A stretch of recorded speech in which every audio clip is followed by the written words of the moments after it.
Fala pessoal, estou aqui com vocês para corrigir as questões de biologia de mais um simulado Bernoulli. A primeira questão de biologia do simulado, questão 93, ela aborda o tema índice glicêmico, que diz respeito à velocidade com que um carboidrato aumenta a glicose no sangue. E a questão quer saber qual tipo de carboidrato deve ser priorizado para um melhor controle glicêmico. Então a gente precisa lembrar que carboidratos de baixo índice glicêmico são absorvidos lentamente. Isso faz com que a glicose seja liberada de forma gradual, evitando grandes picos de glicemia e grandes liberações de insulina. Esse padrão, como a questão diz, é importante especialmente em indivíduos diabéticos, né? Pacientes com diabetes, com resistência à insulina, síndrome metabólica. Então, a gente vai analisar as alternativas para ver, para esse tipo de paciente, qual seria o tipo de carboidrato mais adequado. Bom, a letra A fala daqueles carboidratos que contribuem para a elevação da glicemia e repõem energia após exercícios intensos. Não, está incorreta. Essa alternativa descreve melhor carboidratos de alto índice glicêmico, como por exemplo glicose, pão branco, né, bebidas esportivas, que são úteis no pós-treino, durante exercício intenso, mas não são os melhores para controle glicêmico. A letra B fala daqueles carboidratos que apresentam digestão lenta, liberando glicose de forma gradual e evitando picos glicêmicos, que é justamente o que a gente quer para esse tipo de paciente, que aqui a alternativa está descrevendo carboidratos de baixo índice glicêmico, né? São aqueles que promovem uma glicemia mais estável, reduzem a hiperinsulinemia e melhoram o controle metabólico. Então a gente pode citar aveia, leguminosas, batata doce, né? Alimentos ricos em fibras, que são alimentos que têm uma digestão lenta e retardam a absorção da glicose, evitando aquele pico glicêmico. A letra C fala de carboidratos que provocam maior estímulo à secreção de insulina, auxiliando o aumento rápido da glicemia. Isso descreve justamente o que a gente quer evitar, né? Controle glicêmico, que é o aumento rápido da glicose e grande liberação de insulina. Então, essa alternativa está errada. A letra D fala do carboidrato que libera a glicose rapidamente, garantindo saciedade prolongada e menor risco de hiperglicemia. Não, aqui essa alternativa está contraditória, né? Se o carboidrato libera a glicose rapidamente, ele aumenta o risco de pico glicêmico e geralmente ele apresenta uma menor saciedade sustentada, né? Saciedade prolongada ela está mais associada a fibras, proteínas, carboidratos de digestão lenta. A alternativa E fala de carboidratos que mantêm glicemia estável por pouco tempo, exigindo ingestão frequente para evitar hipoglicemia. E não, os carboidratos de baixo índice glicêmico são os que a gente quer, né? Eles tendem justamente a manter a estabilidade por mais tempo, promovem uma saciedade prolongada, né? E evitam picos glicêmicos e, consequentemente, de insulina. Então, a gente vê aqui que a alternativa mais coerente é realmente a letra B, nosso gabarito. A questão 96 aborda o controle epidemiológico da esquistossomose e o ciclo biológico do Schistosoma mansoni. E aí ela fala, né, sobre o praziquantel, que é um medicamento, né, administrado ao ser humano, que é o hospedeiro definitivo do parasita. E a questão quer saber como que essa medida, né, a administração desse medicamento, contribui para o controle da doença. Então a gente precisa saber que esse medicamento ele mata os vermes adultos, né, reduzindo a produção e a eliminação de ovos nas fezes. Então, com menos ovos chegando ao ambiente aquático, a gente vai ter uma menor contaminação da água e, consequentemente, uma menor transmissão, né, uma interrupção da transmissão. Então, nosso gabarito seria a letra E. Agora a gente vai analisar outras alternativas para entender o que está errado, né? A letra A de transformação da acide, mas só que essa transformação ocorre no caramujo, né? Aquele caramujo do gênero Bionfalaria. E como a gente sabe, o praziquantel é dado ao ser humano. Essa etapa de administração do praziquantel agindo no ser humano, não no caramujo, onde ocorre a transformação do acide em sacária. A letra B fala de humanos, que o Praziquantel está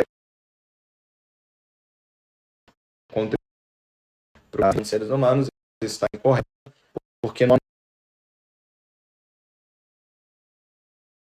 no homem ocorre reprodução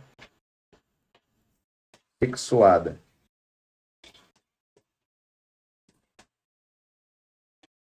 A reprodução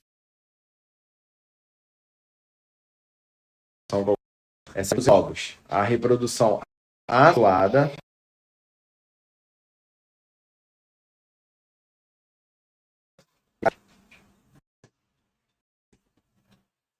reprodução assexuada. A letra C fala que o parasita são invertebrados. Está incorreto, né? Porque o hospedeiro invertebrado é o cara muito bom. A gente Praziquantel não age no cara. Ali fala que o hotel na pele das pessoas.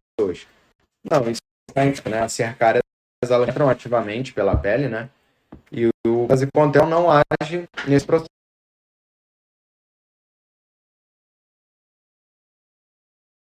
Simultânea, né? O que agiria nessa etapa seria saneamento, contato com água,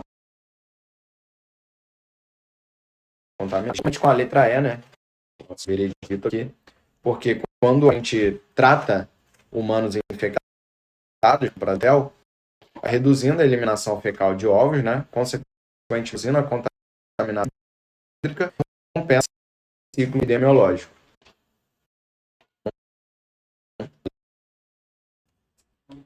Bom, a questão 100 é uma questão que trabalha interpretação de gráfico ecológico e relações ecológicas, né? O gráfico mostra para a gente duas populações variando ao longo do tempo de maneira cíclica.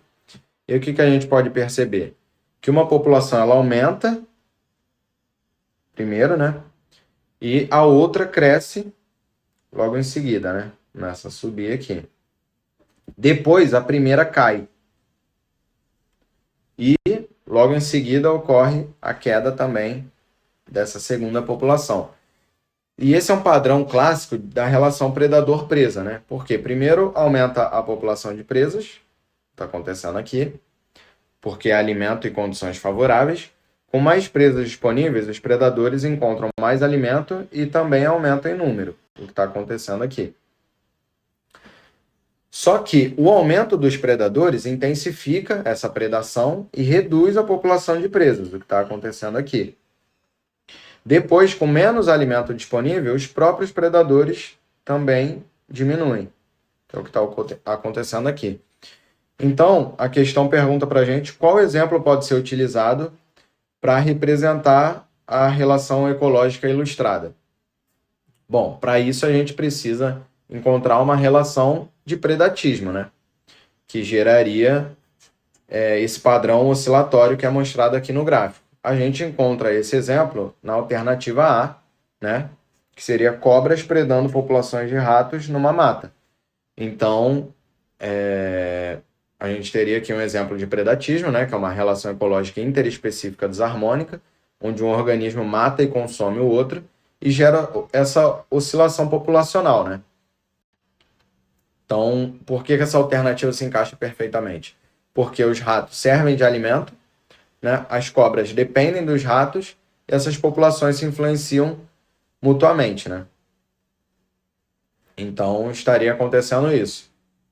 Um aumento da presa, um aumento da quantidade de ratos devido a um cenário ali favorável.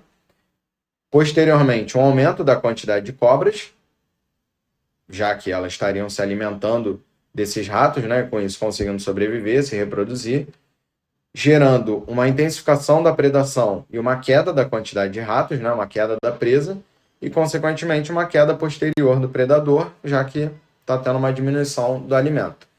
Agora vamos entender por que não poderia ser as outras alternativas, né? A letra B fala de orquídeas utilizando grandes árvores como suporte. Não, isso não se encaixa no que a gente está procurando, porque essa é uma relação de inquilinismo, né? Aqui a orquídea usa a árvore como suporte mas não retira nutrientes dela, né? Aqui está sendo uma relação harmônica. Um se beneficia, o outro é indiferente. Então, esse modelo não gera oscilações populacionais cíclicas como o predatismo. A letra C dá o exemplo de rêmora se alimentando de restos deixados por peixe. Por que isso está em comum ecológica a gente está tendo? A gente está tendo comensalismo, né? Aqui a rêmora ganha alimento e o peixe praticamente não é afetado. A letra D fala de carrapatos parasitando pombos domésticos numa cidade. Isso aqui não é uma relação de predatismo, né? Como a própria questão fala, carrapatos parasitando pombos, né? Uma relação de parasitismo. Então, o parasita, ele retira recursos, só que normalmente ele não mata o hospedeiro, né? Pelo menos não rapidamente. E a letra E fala de espécies de formiga competindo por recursos. Qual relação ecológica seria essa? Seria uma competição interespecífica, né? Em que as duas espécies disputam recursos e ambas são prejudicadas. Então, a alternativa que melhor descreve o padrão observado aqui no gráfico é a letra A. Vamos aqui dar início à próxima questão, que é uma questão que trabalha de hibridismo e a segunda lei de Mendel.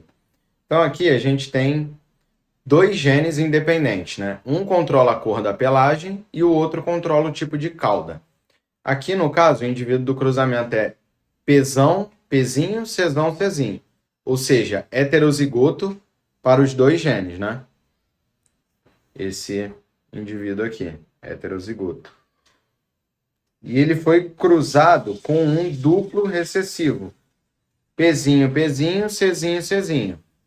Então, como os genes eles estão em cromossomos diferentes, ocorre uma segregação independente. Então, o indivíduo que ele é Pzão, Pzinho, Czão, Czinho, quais os 4 tipos de gametas que ele pode produzir? Ele pode produzir Pzão, Czão, Pzão, Czinho, Pzinho, Czão e Pzinho, Czinho. Já o indivíduo Pzinho, Pzinho, Czinho, Czinho, ele só produz gametas Pzinho, Czinho. Concordam? Agora a gente faz as combinações. Pzão com Pzão, Czão com Pzinho, Czinho, né? Com Pzinho, Czinho, o que ele vai gerar? Uma pelagem preta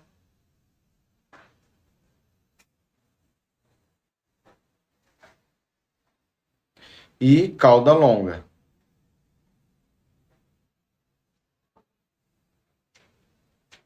Né? Que aqui a questão fala, né? Que a pelagem preta domina sobre a branca e a cauda longa, Czão, né? Domina sobre a cauda curta. Aqui uma combinação de Pzão, Czão com Pzinho, Czinho, né? Que geraria Pzão, Pzinho, Czão, Czinho, geraria uma pelagem preta e uma cauda longa. Esse gameta aqui, Pzão, Czinho, combinado com o Pzinho, Czinho, geraria o quê? Uma pelagem preta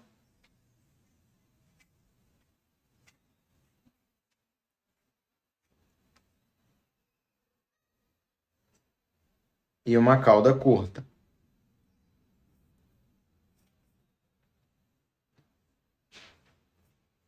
Não sei se vocês estão conseguindo entender, eu estou fazendo os cruzamentos, né? Mostrando quais combinações poderiam ocorrer aqui entre o heterozigoto com esse duplo recessivo. Então, primeiro eu já trabalhei essa combinação com essa combinação com essa. Aqui no indivíduo duplo recessivo, a gente só tem um tipo de gameta, né? Só produz gametas Pzinho, Czinho. Agora a gente vai fazer mais uma combinação aqui. Pzinho, Czão tentar escrever melhor para vocês não confundirem. Pzinho, Czão combinado com a única possibilidade ali, Pzinho, Czinho. Isso ia gerar o quê? Uma pelagem branca.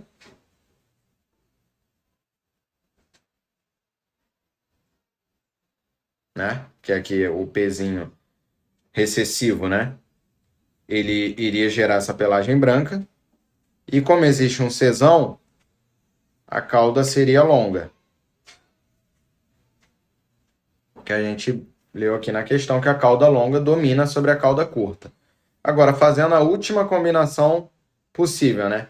Pzinho, Czinho com Pzinho, Czinho. Pzinho, Czinho de um lado com Pzinho, Czinho de outro. O que a gente teria? Uma pelagem branca, né? Já que a gente está tendo dois genes, dois alelos recessivos ali.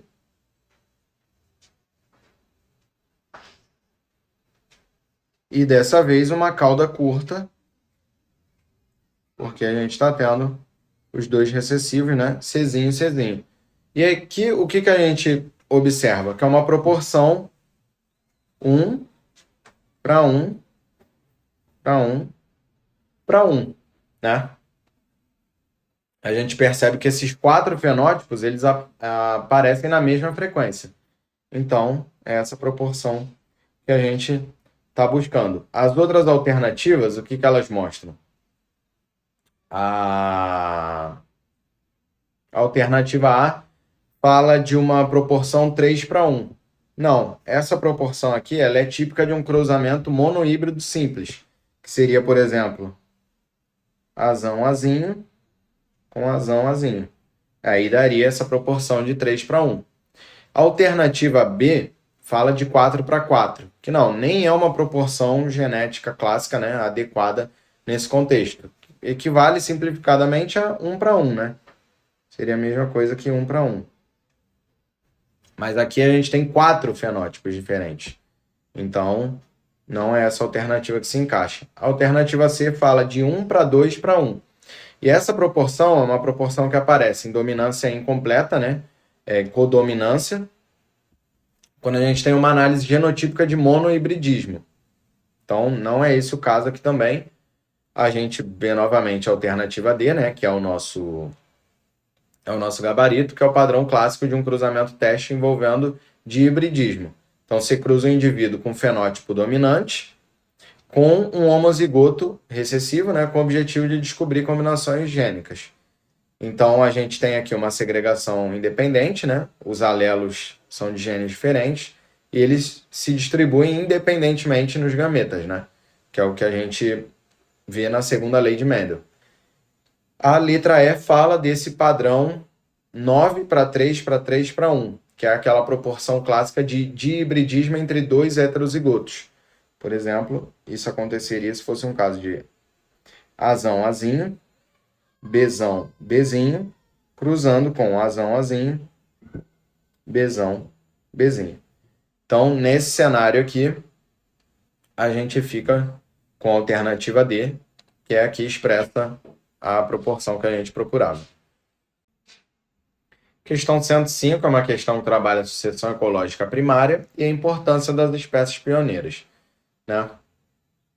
Então, a questão vai falar aqui para a gente sobre essas espécies pioneiras, né? Vai falar que na sucessão primária o ambiente inicialmente ele não possui solo nem comunidade estabelecida, né? É o caso, por exemplo, das rochas nuas, que é o exemplo que a questão traz aqui para a gente. E aí os primeiros organismos que são capazes de colonizar esses ambientes são os pioneiros, né? Como os líquens. Esses organismos, eles conseguem sobreviver em condições extremas e eles têm um papel fundamental, por exemplo, em degradar lentamente as rochas e iniciar a formação do solo. E aí, com isso, ocorre acúmulo de matéria orgânica e retenção de água, o que permite o estabelecimento de novas espécies vegetais. Então, a questão quer saber por que essa atividade, né, desses organismos é essencial para o ecossistema. Então, a gente entende, né, que a principal função ecológica desses organismos é preparar o ambiente para outras espécies, né? Eles são pioneiros estão começando ali esse processo da sucessão primária, e com a ação deles a gente vai ter posteriormente, né, o desenvolvimento de novas espécies, né, a instalação de novas espécies. Então eles vão estar propiciando, né, o substrato para o suporte de novas espécies, que é o que a alternativa C descreve para a gente. As outras alternativas, por que elas estão erradas? A letra A fala que esses organismos pioneiros eles antecipam o alcance imediato do equilíbrio biológico. Não, a gente tem que entender que a sucessão ecológica ela não é imediata, né? Ela é um processo lento, gradual, progressivo. Então é algo demorado. Eles não estão antecipando esse alcance do equilíbrio biológico. Ele vai demorar para acontecer. A alternativa B fala que eles garantem estabilidade permanente da teia alimentar. Não, no início da sucessão ecológica, o ecossistema ainda é instável. A gente tem uma biodiversidade baixa, né? E as cadeias alimentares são simples. Então não dá para falar que a gente já tem uma estabilidade permanente da teia alimentar. Ela vai se desenvolvendo com o tempo. Bom, a C é nosso gabarito, né? Fala que eles propiciam substrato para o suporte de novas espécies. Então, como eu falei para vocês, né? Esses líquens, por exemplo, eles degradam rochas, formam solo, acumulam matéria orgânica, eles criam condições para outras espécies se instalarem. A letra D fala que eles reduzem a ciclagem de nutrientes para conservar a energia. Isso está incorreto, porque os pioneiros eles justamente favorecem o início da ciclagem de nutrientes, né? Eles propiciam aquela movimentação de elementos químicos, né? Como carbono, nitrogênio, fósforo. Então, eles não reduzem essa ciclagem, eles aumentam essa ciclagem. E a letra E fala que eles impedem a ocorrência de processos competitivos no habitat. Não, isso é incorreto, porque a competição ecológica ela inevitavelmente vai surgir, né? Com o aumento populacional vai surgir essa competição ecológica. Então, eles não impedem isso, né, esses pioneiros. Eles justamente, por meio dessa sucessão que eles estão promovendo, eles aumentam a biodiversidade, eles aumentam as interações ecológicas e, inevitavelmente, acabam propiciando o surgimento de competições. Então, a alternativa que melhor descreve a função desses organismos é a alternativa C. Vamos para a nossa próxima questão, que é uma questão que trabalha a estrutura do DNA e ligações de hidrogênio entre as bases nitrogenadas. Para a gente conseguir resolver essa questão, a primeira coisa que a gente precisa lembrar é o seguinte: a adenina ela se liga à timina através de duas ligações de hidrogênio, enquanto a guanina se liga à citosina por meio de três ligações de hidrogênio. Agora a gente precisa analisar uma repetição da estrutura que foi mostrada, né? Aqui a gente tem um par AT, depois um par GC e depois um par TA. Então, AT, aqui a gente sabe que tem duas ligações de hidrogênio, GC, três ligações de hidrogênio e TA, mais duas ligações de hidrogênio. Somando 2 mais 3 mais 2, a gente tem 7 ligações de hidrogênio a cada repetição. A questão pergunta para a gente quantas ligações de hidrogênio no DNA de fita dupla a estudante precisou romper para formar o RNA de interesse. Então a gente viu aqui que para cada repetição dessa estrutura, a gente tem 7 ligações de hidrogênio. Só que o enunciado falou para a gente que existem 10 repetições da seguinte estrutura. Então é muito simples, né? Basta a gente multiplicar. Se em uma estrutura, em uma repetição, a gente tem 7 ligações de hidrogênio, em 10 repetições dessa estrutura, a gente teria 70 ligações de hidrogênio. Então a gente fica com a alternativa letra D. Vamos para a questão 112, que é uma questão que trabalha níveis estruturais das proteínas correlacionando com a fibrose cística. O ponto mais importante aqui do enunciado é quando ele diz que a proteína não adota, né, nessa condição clínica, a conformação tridimensional adequada, né? Aqui ele diz, ó, ocorre uma alteração, né, no gene CFTR, e essa alteração faz com que a proteína não adote a conformação tridimensional adequada. E aí a questão quer saber, né? Muito direta, quer saber, essa alteração compromete a formação de qual estrutura? Né? Quando o enunciado diz para a gente que a proteína não consegue adotar a conformação tridimensional adequada, aqui a questão está entregando para a gente, né, que a gente está falando da estrutura terciária. Porque a estrutura terciária ela corresponde ao dobramento tridimensional completo da proteína, né? Que a gente sabe que é fundamental para o desempenho da sua função biológica. Na fibrose cística, como o enunciado vai dizer para a gente, a mutação mais comum, ela remove uma fenilalanina da proteína CFTR. E essa alteração, ela interfere no dobramento correto dessa proteína, fazendo com que ela seja degradada no retículo endoplasmático antes de alcançar a membrana plasmática. Como consequência, né, a gente vai ter um prejuízo no transporte de cloreto, que proporciona a formação de um muco espesso. Essa seria uma das principais complicações, né, da fibrose, uma das principais manifestações clínicas da fibrose cística, e onde a gente encontra essa alternativa, né, de que a estrutura terciária da proteína estaria sendo prejudicada. A gente encontra na alternativa D, que fala que essa alteração compromete a formação da estrutura terciária, pois ocasiona o dobramento incorreto das cadeias polipeptídicas. Exatamente isso que a gente estava buscando. A alternativa A fala que interrompe, que a alteração compromete a formação da estrutura linear da cadeia polipeptídica. Bom, a estrutura linear é a estrutura primária. E a gente sabe que essa estrutura primária ela corresponde à sequência de aminoácidos. Essa ausência de fenilalanina ela não interrompe a sequência. Ela apenas remove um aminoácido específico. Então, não é a estrutura primária aqui que está sendo alterada. A letra B também fala de novo de estrutura primária, pois a falta de aminoácido impede a estabilização por ligações de hidrogênio. Bom, primeiro a gente já sabe, né, que a estrutura primária não depende de ligações de hidrogênio, depende de ligações peptídicas,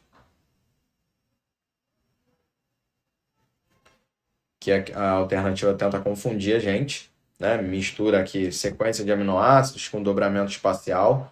A letra C fala que essa alteração compromete a formação da estrutura secundária da proteína, pois provoca a formação irregular de alfa-hélices e folhas beta.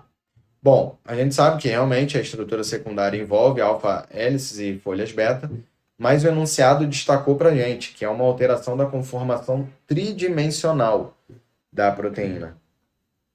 E conformação tridimensional caracteriza a estrutura terciária, né? A estrutura secundária, só para a gente relembrar, diz respeito àquelas dobras locais que são estabilizadas por ligações de hidrogênio.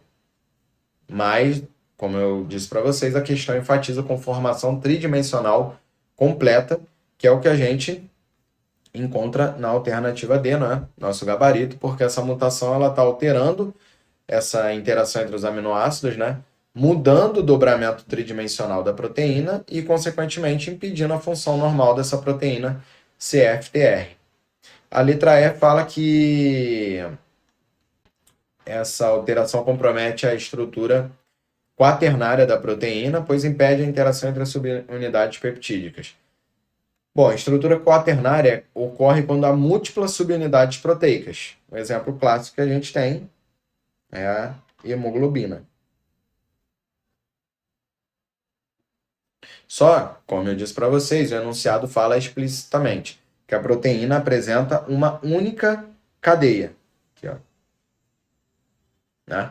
Então, isso exclui para a gente a estrutura quaternária, né, que ocorre quando há múltiplas subunidades proteicas. Então, com isso, a gente realmente chega à conclusão de que nosso gabarito é a letra D.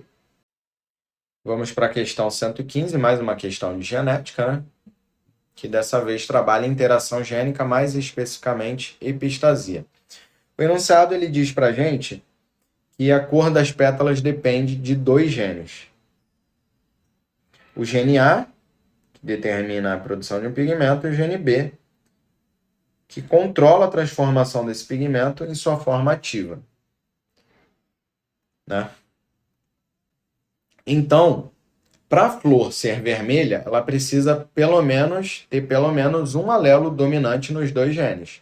A traço, B traço. É o que a gente encontra aqui. Esse genótipo, né? Azão traço, Bzão traço, gera o fenótipo de uma pétala de cor vermelha. Se ela for Azão traço, B traço, gerando esse fenótipo vermelho, o que isso significa? Que ela produz o precursor, né? Ela produz esse pigmento e consegue transformar ele em um pigmento vermelho, né? Ele consegue ser transformado para sua forma ativa. Por isso ela fica vermelha. Agora, se ela for azão traço Bzinho, Bzinho, ela até produz o precursor, né? Já que ela possui o gene azão, mas ela não consegue transformar esse precursor em pigmento vermelho. Resultado, a gente tem uma flor branca, né?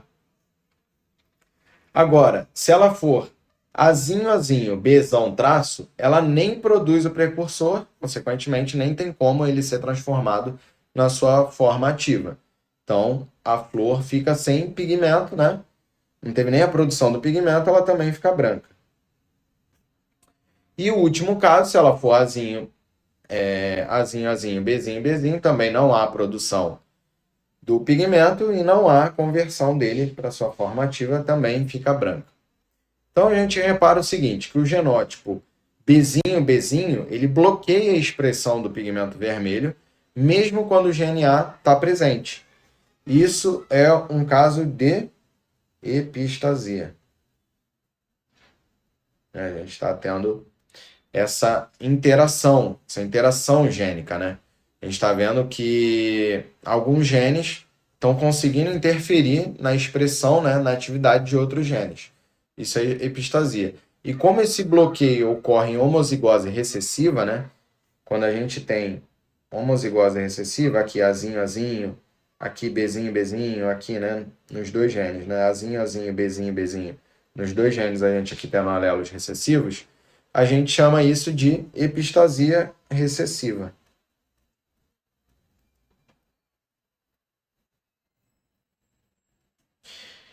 E onde que a gente encontra isso, né? Relembrando para vocês, epistasia é quando um gene mascara outro. Epistasia recessiva é quando esse bloqueio ocorre apenas quando o gene está em homozigose recessiva, como no caso aqui, o Bzinho, Bzinho, né? No caso aqui, a combinação Bzinho, Bzinho impede a formação do pigmento vermelho, então a flor fica branca.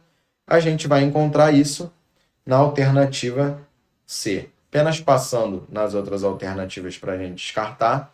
A letra A fala de dominância, e não, aqui não é um caso de dominância simples, né? Dominância envolve uma relação entre alelos do mesmo gene, como azão sobre azinho ou Bzão sobre Bzinho, não é esse aqui o caso. A alternativa B fala sobre dominância incompleta. Dominância incompleta, ela ocorre quando o heterozigoto apresenta um fenótipo intermediário, né? Como, por exemplo, quando a gente tem um cruzamento de uma flor vermelha com uma flor branca, gerando uma flor rosa. Não é isso que acontece aqui. Letra C é nosso gabarito, né? A gente viu que o genótipo Bzinho, Bzinho impede a transformação do precursor em um pigmento vermelho, né? Mascarando a ação do gene azão. A letra D fala de codominância. Codominância é quando dois alelos do mesmo gene se expressam simultaneamente, como no sangue AB. A alternativa é pleiotropia, que é outro caso aqui, né, que a gente encontra na genética, que é quando um gene ele influencia várias características, né? Aqui está sendo o contrário. Dois genes estão influenciando uma mesma característica, que é a cor da flor. Então a gente fica com a letra C como nossa alternativa correta. Questão 120. Uma questão que fala para a gente sobre o ensaio de placas, né, que é uma técnica usada para estimar a quantidade de partículas virais infecciosas em uma amostra, e o procedimento ele começa com diluições seriadas, né, da amostra viral, né, como a gente vê aqui na etapa número 1. Depois, essas diluições, né, elas são colocadas em placas sobre uma camada de células em cultura. Em seguida, essas células são cobertas por agarose, que é um material gelatinoso. E por que a gente usa agarose? Né? Para impedir que esses vírus se espalhem livremente por toda a placa. Então, assim, cada partícula viral infecciosa, ela infecta uma célula e depois ela se espalha para células vizinhas.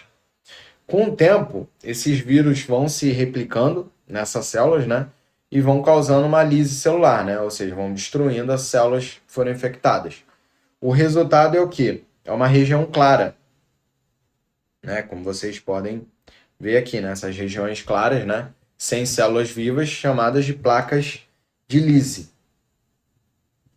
Então, quando o experimento ele conta 16 placas ou 4 placas, ele está contando regiões onde houve infecção viral localizada e destruição celular, né? Como diz aqui na etapa número 3, a quantidade de placas e o fator de diluição são informações utilizadas para descobrir a concentração inicial de vírus em uma amostra.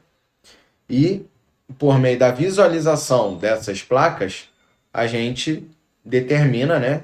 A gente consegue definir que ali foram regiões em que ocorreu infecção viral e lise celular.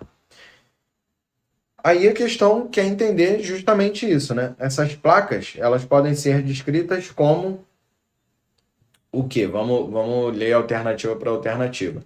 A letra A fala que essas placas podem ser descritas como conjuntos de células e vírus que se beneficiam mutuamente. Bom, a gente sabe que não há benefício mútuo, né, entre vírus e célula. A gente sabe que o vírus usa a maquinaria celular para se replicar e a célula infectada geralmente é prejudicada, então não há benefício mútuo. A letra B fala que essas placas podem ser descritas como aglomerados de vírus que se proliferam independentemente. Está incorreto porque vírus não se proliferam independentemente. Como a gente sabe, eles são parasitas intracelulares obrigatórios, né? Ou seja, eles precisam de células hospedeiras para produzir novas partículas virais. Então, a letra B, incorreta. Alternativa C, nosso gabarito, fala que essas placas são regiões livres de células que foram lisadas pela replicação viral, justamente o que eu estava explicando para vocês, né? Essas placas correspondem a áreas onde as células foram infectadas e lisadas, né? Então, a replicação viral ela destrói as células daquela região, deixando esses espaços claros na cultura. A letra D fala de grupos de células que estão mais volumosas por causa dos vírus. Não, as placas não são grupos de células mais volumosas, são justamente o contrário, regiões em que as células foram destruídas. E a letra E fala que são porções sem vírus. Não, as placas não são porções sem vírus. São regiões onde houve replicação viral intensa, levando à morte das células. Então a gente fica com a letra C. Pessoal, questão 124, uma questão clássica, né, de metabolismo energético envolvendo a produção de biocombustíveis. O enunciado fala para a gente sobre a produção de etanol, né? Diz que ele é produzido a partir da cana-de-açúcar e do milho. Cita aqui, de açúcares e cereais, a partir da cana-de-açúcar.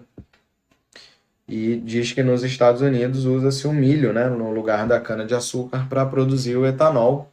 E aqui a gente precisa lembrar de um ponto central, né? O etanol é produzido por fermentação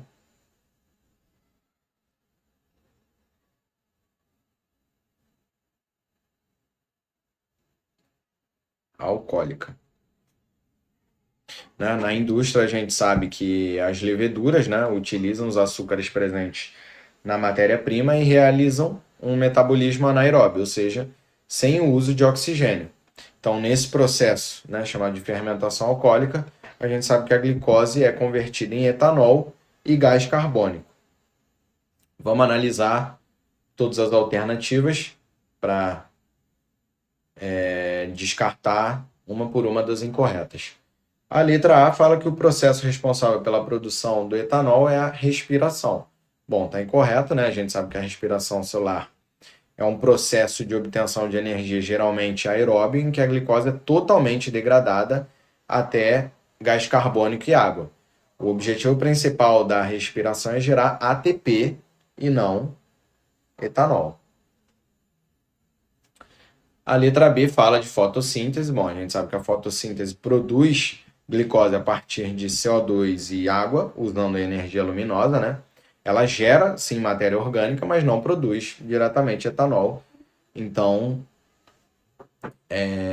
não é essa a nossa alternativa correta, né? Aqui o aluno poderia até se confundir, né? Porque a cana-de-açúcar faz sim fotossíntese para produzir açúcar, que depois vai ser usada na fermentação, né? Então a fotossíntese participa indiretamente desse processo, mas não é a fotossíntese que vai estar gerando o etanol, e sim a fermentação, eu disse para vocês especificamente, a fermentação alcoólica, né? Fermentação alcoólica transforma glicose em etanol mais CO2, né? O processo industrialmente utilizado para produzir álcool combustível. Bom, a letra D fala de decomposição. Decomposição, a gente sabe que é a degradação da matéria orgânica, né, por decompositores, como fungos e bactérias, geralmente em ecossistemas naturais. Não é esse o processo industrial que é responsável pela produção de etanol combustível. E a letra E fala de quimiossíntese, né, que é um processo autotrófico realizado por certas bactérias, né, que utilizam a matéria orgânica, que produzem matéria orgânica utilizando energia de substâncias inorgânicas. Elas utilizam energia química de substâncias inorgânicas para produzir matéria orgânica, mas não são elas que estão relacionadas aqui com esse processo de produção de etanol. Então a gente fica com a letra C, fermentação, especificamente fermentação alcoólica. Vamos agora para a questão 127, que é uma questão clássica, né, de microbiologia, trabalhando a transferência horizontal de genes em bactérias. O texto fala para a gente sobre técnicas biológicas que utilizam vírus como vetores, né, para transferir material genético. O Ciado fala para a gente sobre essa transferência de genes, né, cita alguns vírus, como adenovírus, diz que eles podem atuar como vetores. Depois faz uma analogia, né, com processos naturais bacterianos e pergunta qual mecanismo realiza isso na bactéria. Aqui o detalhe decisivo é justamente a participação do vírus, né? Quando um bacteriófago, né? Bacteriófago, que é um vírus que infecta bactérias, né? Ele transfere DNA de uma bactéria para outra, esse processo recebe o nome de transdução, que é o nosso gabarito. Na transdução, o bacteriófago ele funciona como um vetor genético. Ele infecta uma bactéria, né, podendo incorporar fragmentos desse DNA bacteriano e depois transferir esses fragmentos para outra bactéria. Então, esse é o mecanismo de transferência realizado por esses vetores, né, por esses vírus. Vamos analisar as outras alternativas. A letra A fala de conjugação. Não, na conjugação, essa transferência de DNA ocorre diretamente entre bactérias, através da formação de uma ponte citoplasmática, né, chamada pile sexual, para vocês lembrarem, né? Ou pile de conjugação.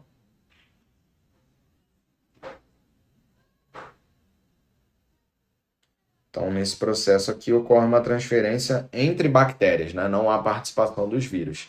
A letra B, nosso gabarito correto, fala de transdução, né? Que é a transferência de DNA bacteriano mediada por bacteriófagos, né? Nesse caso aqui, o vírus estaria atuando como um veículo transportador do material genético entre as bactérias. A letra C fala de esporulação. Esporulação, na verdade, é um mecanismo de resistência bacteriana, né? Em que a bactéria ela forma esses esporos para sobreviver em condições adversas, né? Só que não tem a ver com esses vírus bacteriófagos, né? Com esses vetores, não há participação dos vírus aqui, né? A gente não está falando nesse contexto de transferência genética, e sim de uma formação, de um contexto de resistência bacteriana, né? Um contexto de dormência metabólica ali das bactérias. A letra D fala de cisciparidade, que é aquela divisão binária bacteriana, né? Um mecanismo de reprodução assexuada.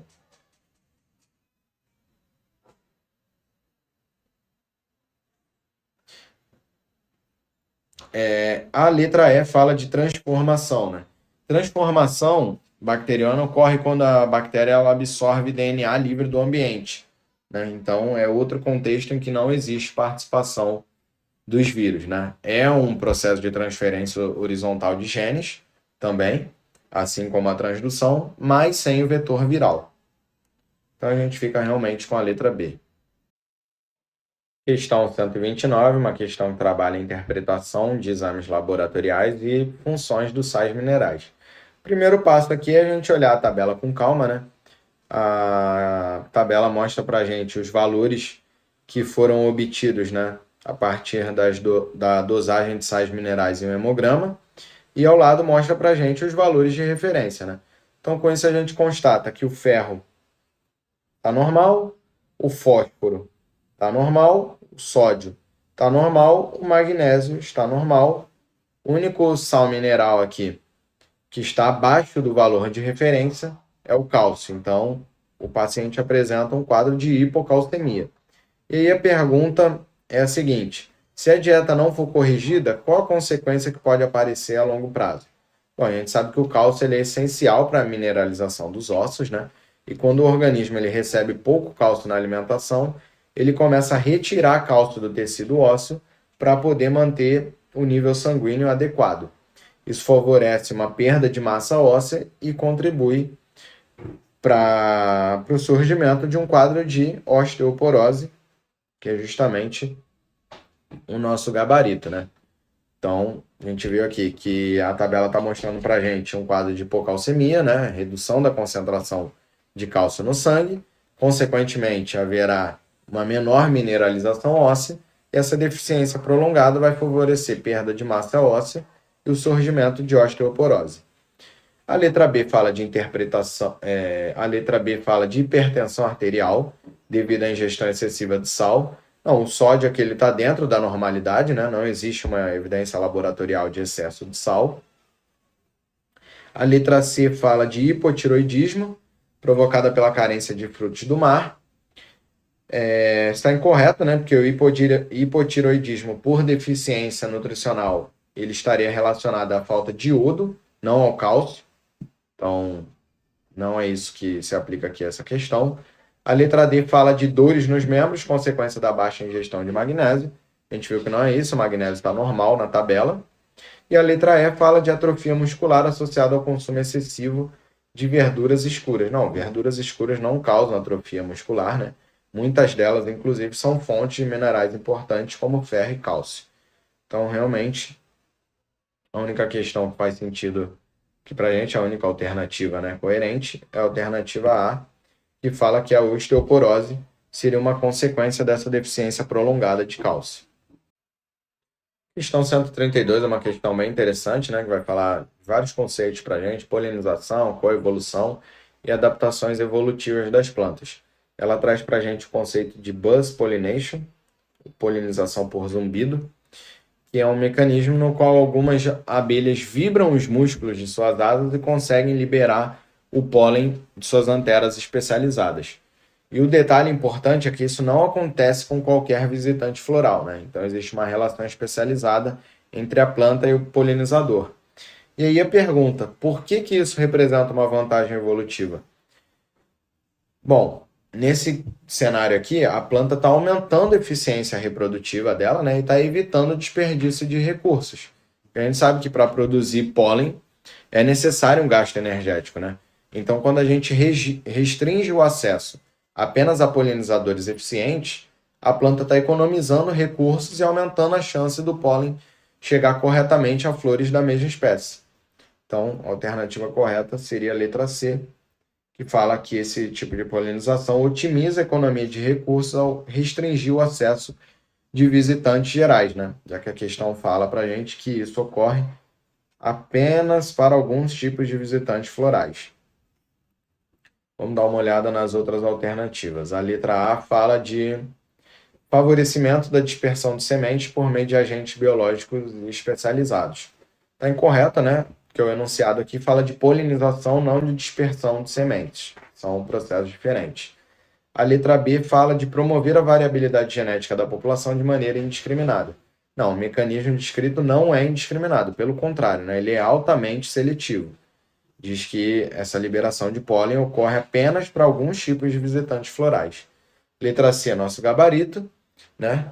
A gente entende que ao liberar pólen apenas para polinizadores específicos, a planta está evitando o desperdício energético e aumentando a sua eficiência reprodutiva. A letra D fala de ampliar a atividade floral ao intensificar a produção de recursos florais.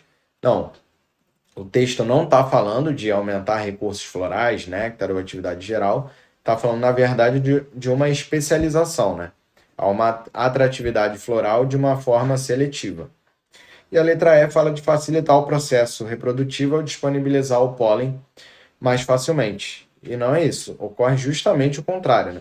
O pólen ele não está sendo disponibilizado de maneira mais fácil. Ele não está sendo facilmente disponível para qualquer visitante. Novamente, como o enunciado mostra para a gente, ele está sendo disponibilizado apenas para alguns tipos de visitantes florais. Então a gente percebe que é um mecanismo altamente específico e seletivo. Pessoal, chegamos agora à última questão do nosso simulado, questão 135, uma questão clássica de genética molecular envolvendo a anemia falciforme. E o enunciado descreve para a gente uma substituição de base nitrogenada que leva à troca de um aminoácido na cadeia beta da hemoglobina. Isso gera a hemoglobina S, responsável, né, pela falcização das hemácias. E aqui a gente precisa lembrar do tipo de mutação, né? Aqui na anemia falciforme está ocorrendo uma mutação pontual que troca um aminoácido por outro. No caso é o ácido glutâmico que está sendo substituído por valina, né? Como a questão mostra aqui para gente, substituição do aminoácido ácido glutâmico por valina. Ou seja, a proteína ela continua sendo produzida, mas com alteração estrutural. Isso caracteriza o quê? Uma mutação do tipo missense, né?